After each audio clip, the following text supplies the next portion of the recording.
古い人生がありますね。古い人生とあと新しいの人生がね、クリスチャンになったらみんなたちね、それの新しいの人生が持っていますね。When you are born again in Christ, your old self is considered dead. Wala na yung luma. Dapat wala na yung luma. To sin. Considered dead to sin. And you are given a new nature. One that reflects the character of Jesus. Naku, yun ang ating topic this month. About our identity. Lahat tayo may purpose at may calling. Lahat tayo may purpose at may calling. Because God called us. Amen? And we are chosen. Ganda ng ating theme this month. And this month, March,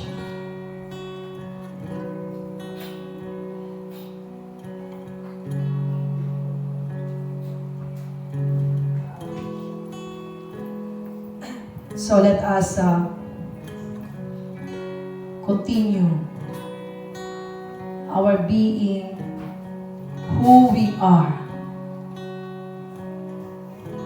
in the Lord. Amen? Who we are. Who we are in the Lord. Amen. Hindi naman tayo yung gumawa nun eh.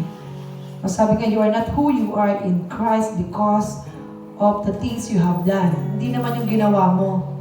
It's not what you have done. Hindi ikaw. You are in Christ because of what God has done for you. Amen? Tayo po'y tumayo. Tandaan po natin yan. You are not who you are now, today. Because dahil sa ginawa mo, no. Always remember that you are in Christ because of what Christ done for you. Hallelujah. Amen. So let us prepare our hearts in prayer. Tayo po'y manalangin. Let us pray and let us ask forgiveness to the Lord. Lord, we thank you. Today is the day that we know, because we know who we are. And we know that whatever you have done to us, Lord, because you are the one who's done so much for us, Lord. Salamat, Panginoon, sa ginawa mo. Lord, we thank you. You died, Lord, for our sin.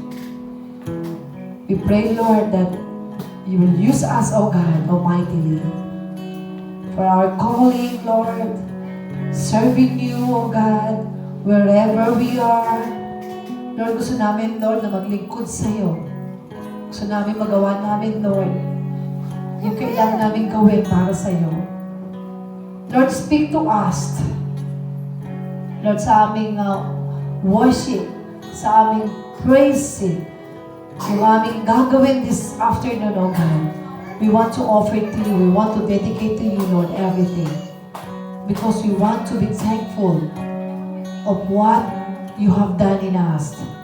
Lord, prepare our heart. Lord, prepare our ears, Lord, to hear your message para marinig namin, Panginoon, ang iyong mensahe nagbumula sa iyo. Salamat, Panginoon. Binigyan mo kami ng sariling identity.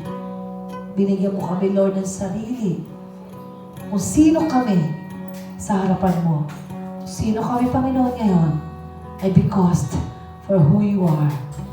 For who you are, for what you have done in our life. Lord, be with us this afternoon. We pray for our brothers and sisters, oh Lord. Lord, to be with us, Lord, this afternoon, Lord. To give you praise, Lord. To give you honor. Because you deserve, Lord, the highest praise. We thank you for your goodness. We thank you for your faithfulness. Lord, salamat, Lord. Ikaw, Lord, ang manguna, Panginoon, sa aming puso. And we want to focus to you, Lord. Thank you, Father, Lord. Thank you for today. In Jesus' name, we have prayed. Amen. Amen. Let us give a big clap for the Lord. Let us clap.